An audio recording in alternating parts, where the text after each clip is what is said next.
Hello, this is Angela again, and I am now going to walk you through the judging process and how that works. In the uh, program guidelines and rules document, you will see the deadlines, tips from the awards task group to create a successful entry, project do's and don'ts, and then the complete rules and guidelines.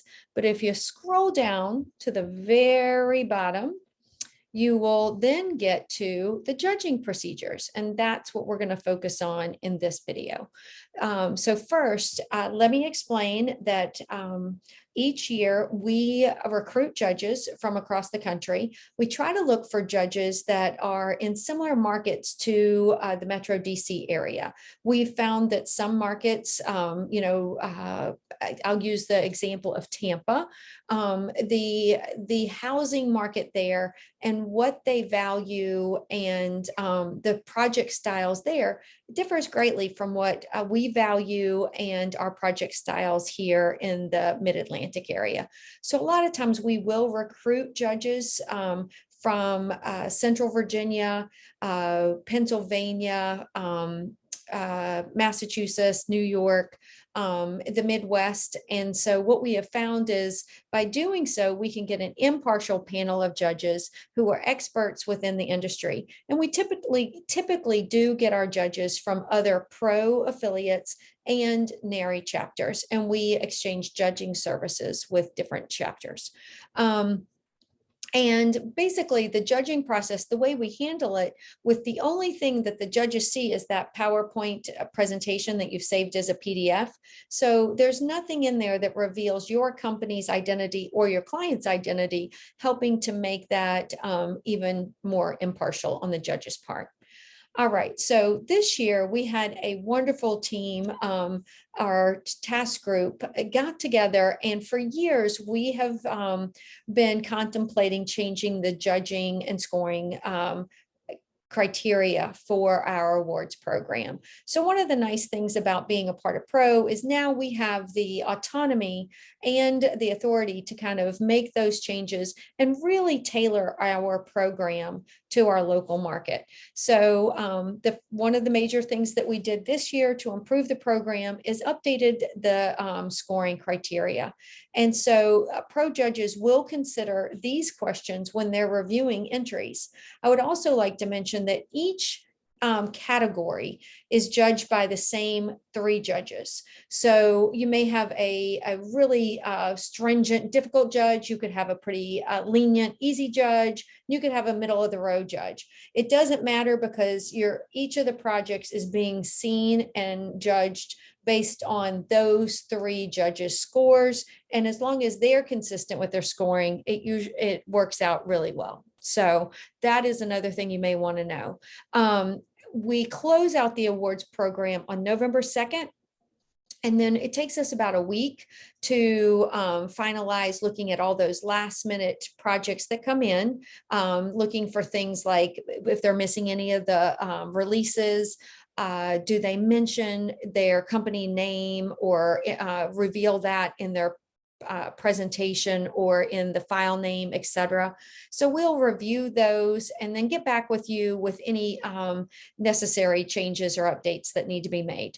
Then on November 7th through I think it's like the 18th, we will have a judging period that opens, and those judges are scoring your projects based on these questions, and they're asked to give comments to help you improve your presentation for either future year use or for other awards programs. So this year, the questions that they are considering, it's a scale of 1 to 15 for each of these questions. So for the general categories, all categories, and these have been made general enough so that they are not specific to like a universal design or an entire house or an interior element. They're still looking for these same criteria here. The larger projects and higher price points, of course, things like architectural plans and design will come into play a lot more there than maybe just like an interior element, so to speak. All right. So the first question is, to what degree were the expressed needs of the client met? Did the entry actually describe what the client's needs were or what their desires were, their wish list, so to speak? And did the entry show how the company met those needs?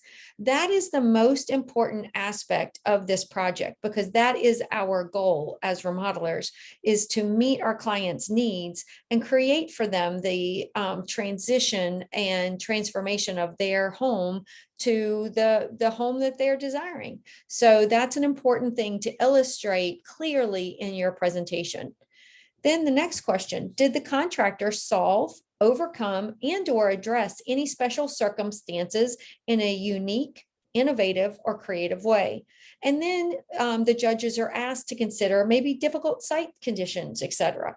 So this is really subjective. It allows you to really dive in and show the judges anything that made this project unique, or anything that you feel like you and your team did that might have been more creative, or just a innovative way of dealing with something.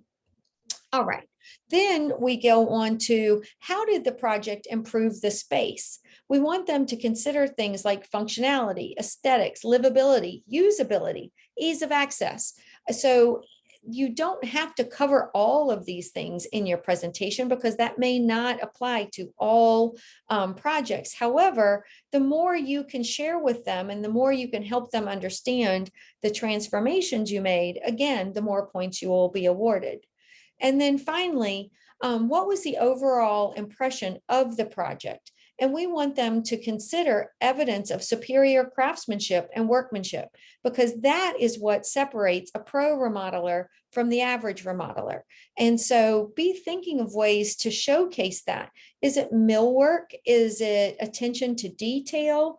Is it beautiful tile work? Is it how you've addressed a lighting situation, or whatever it is? Just put that in there so the judges can give you points for that, and help them by making your project engaging, and tell a story. And we'll get into that in a few moments. I'm going to share a few projects with you so that you can see what I'm talking about. All right. And then finally, for historic projects, there is one additional question. So you have the opportunity to earn more points here. Did you show uses of original and duplicated materials in the project entry? And did you kind of tie in the historical, again, a historic project is 75 years or older. Did you tie in the materials and the colors and the look and feel of that time period? So it's pretty simple. And this year we've given the judges a lot more freedom and subjectivity to judge the projects, and really just decide, is of the entries in the category, which one is the clear winner. All right, so give me 1 second and I am going to switch gears, and we're going to come over. First of all, I wanted to look at and show you the Home and Design magazine editorial on our awards program. It's about 20 pages that they devote to our members and to our winners. Home and Design chooses their favorite project, or the Home and Design project of the year, and that is showcased here. And so it is really exciting to see our members get this attention in their publication. So I'm just going to scroll through. This is the late spring edition of Home and Design magazine. But you can see some of the transformations that are made here in this amazing project. And you can see the before photos right next to the colorful after photos. And just really visualize what happened in this transformation. Then we go on and see a little bit more about the kitchen, but and then you'll see companies that turn around and use their winning projects or their entries even. Doesn't have to be a winning project to advertise in Home and Design magazine. So then we get into the actual, this is the actual editorial that they created on the other winners that were selected. So it's great to see the variety, and each company, I'm not sure if you can see this. Let me see if I can zoom in a little bit here. Each company that participates or wins in our program, including their team partners, are listed in the magazine. So that's a great, some great exposure for you and your company. So I'm just going to flip through here and just show you a variety of the projects that were entered last year. And it's catching up with us slowly. And so just, you may want to flip through Home and Design to get some ideas as you're starting to prepare your entry for this season. And a lot of times they take information out of that 100-word description to use for writing up these articles. They'll also reach out to you for more information. They also might take the title that you used. At one point in the, there's a field in the entry portal that asks for a title or description brief of your project. I think in my example, I did something about a ranch, a mid-century rancher gets a Frank Lloyd Wright facelift. So be creative with that title. You have a better chance of getting picked up by publication. And let's see here, we have some beautiful photos. Again, highly recommend to be more competitive. You would want to use professional photographers because they know how to get those shots that will just get you published. So you see what a long editorial this is and what great coverage and exposure it is for our member companies. Look at that right there. And then let's see, I think that might be where we get to an end. Oh, no, I think we keep going here. So yes, this is continuing on with our award program, and I think that might be the end of it there. It is. So really excited about that exposure. All right, so I have pulled up a few sample projects to show some good pointers and tips when you're creating your entry. So first of all, you may want to vote slides to each of those questions, or make sure you have at least one slide answering each one of those judging questions that we went over earlier. I will also tell you that helping the judge visualize the transformation is key. Telling your story, telling the client's story of what they envisioned for their home and how you made that vision come to reality. So in this case, we see a really impressive before picture that lets us know, wow, this transformation was needed. And then on that same slide, you see the after. And so that gets attention. We do find that pets really get picked up by magazines, and the judges seem to enjoy seeing them as well. Here, this entrant has taken a brief excerpt out of their 100-word statement and just kind of given an overview of what they can, of the project and the transformation. And then again, they go through some bullet points of the project overview. This is great. It could be a little wordy because the judges are still trying to pull things out, but they have limited it to one slide. So that's pretty impressive.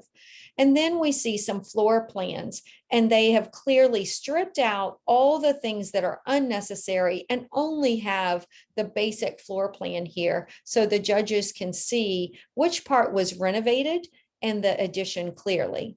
And so they've given that from the different, the cellar floor plan, the first floor plan, and the second floor plan, and the third floor plan. So that's great to show that because it really helps our judges who are remodelers and professionals in our industry. They can look at this and really visualize what's happening. And then again, we have some great before and after photos of a similar space. It may not be from the exact same angle, which is always helpful if you can do it, but you can tell that this is that same doorway and what they've done there. And then let's see, We'll just scroll through this a little bit. And again, a great before and after. And then they've given a little more here, just a caption instead of a lot of narrative, a long narrative for the judge to read. There is a person here, even though the rules kind of encourage you not to show a person, it's very difficult to tell. You cannot tell the identity of that person, so that's okay. If for some reason you had a picture where your company logo might be on the logo apparel, or the face of the homeowner was evident, you could blur that out and without violating any of the rules. So they just show us some fun pictures from various angles. It's always nice to kind of focus in on some things, especially if you had something that was maybe a unique creative space, use of space, etc., or something that you wanted to showcase. But here they're, focusing in on some nice elements of the project. All right. And additions, you can have exterior photos and interior photos to show the work from both sides of that. And then they again talk about how they met the needs, and this family is able to stretch out now and is not so cramped. Custom built, again, that's the workmanship and craftsmanship we're seeing there, which would help the judge answer that question. And just a really, really nice presentation here. I'm going to switch gears. We're going to look at another one. Here we go on the first page. They do a nice job. They show it's a residential kitchen, the category. It is also recommended to show the actual price of the project on that first slide. So this is a beautiful, this is what we call the wow shot. Like, you are definitely getting the judge's attention with this beauty. And then they give a brief project statement here. The desire of the client. As a judge, I don't have to look any further. I can look here and I can see the results. They could, and throughout the whole presentation, I imagine they're going to be telling us more and more about how they met these desires. So this is a beautiful presentation, nice and clean. You don't need a lot of text. Here they're talking about how this space was underutilized, and so they've made it a better space for the client. You see the before kitchen, and then pictures of the after kitchen. I would recommend doing a smaller before. I've even seen them grayed out in black and white, and then the kitchen in a bright color. So that is always nice side by side on a slide to help the judges even further. And so here they talk about a challenge of this project, or for the homeowner, was that the kitchen was in the back of the house, separated, and that was their desire, was to have it be more of a social entertaining space. So again, some really nice photography here. Always great to use those professional photographers. As you know, we have two in our membership, June Stanich and Greg Hadley. So reach out to them. We can connect you with them. Before, they're looking at those built-ins, and then we should see more after photos of that. Great, some beautiful lighting, and you could even have some arrows pointing to some of the things that you're trying to focus on. But here they're talking about the enhanced fireplace and how, it really was a beautiful focal point that they added to that room instead of this outdated looking fireplace back here. So I think that might be some really good examples for you in that one. And then I have one more. Let's look at this one together. I love this. First of all, I like the fonts and things that they've chosen. It kind of looks more like a story, and they're telling the story of it, but there's only a little bit to read on each page. So let's go back up to the top.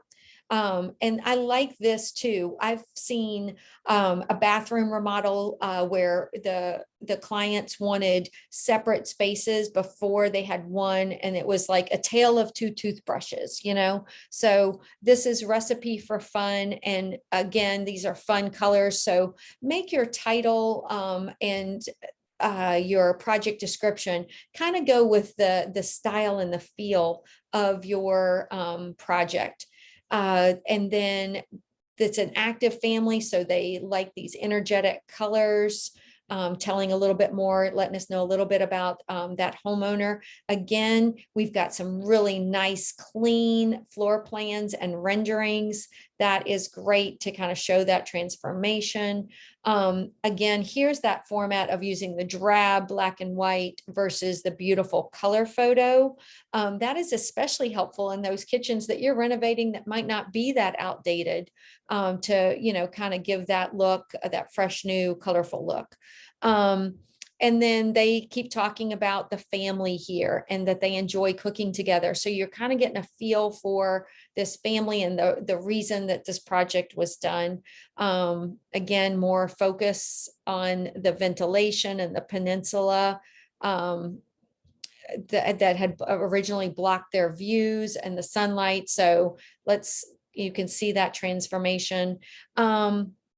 A focus on this cool vent hood and the extra long chimney, a little unique to this project. So something to focus on. So, and then, talking about the spacing and things there of the pantry cabinets and the refrigerator.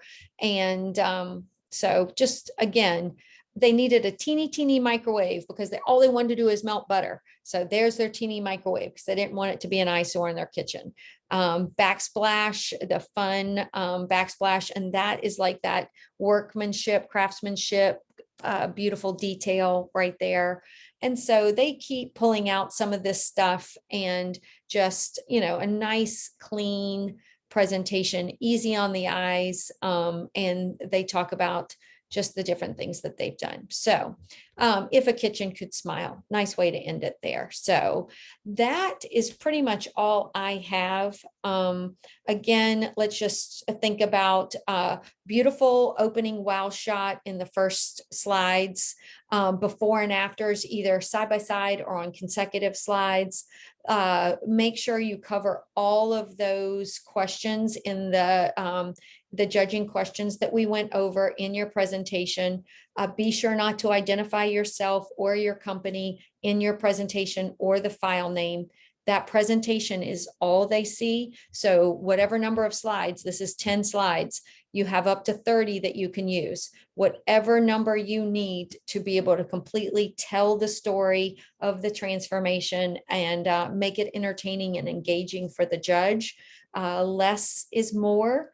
You don't need a lot of in progress pictures. These are professionals. They know what it looks like in progress. What you want to show is that transformation. You want to highlight any unique things. You could put bullet points or arrows in with little captions highlighting the parts of this, like this beautiful hood here.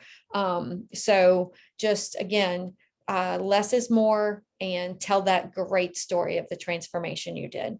All right, that's it. I hope you will check out some of the other tutorials if you haven't already done so. We have one that goes over the categories and making those category selections. We have one that is going over the complete rules and guidelines, those photo tips, and things like that. And then we have one that is navigating the awards portal. So again, if you have any questions, don't hesitate to reach out to me or a staff member, executive@promidatlantic.org. Take care and best of luck.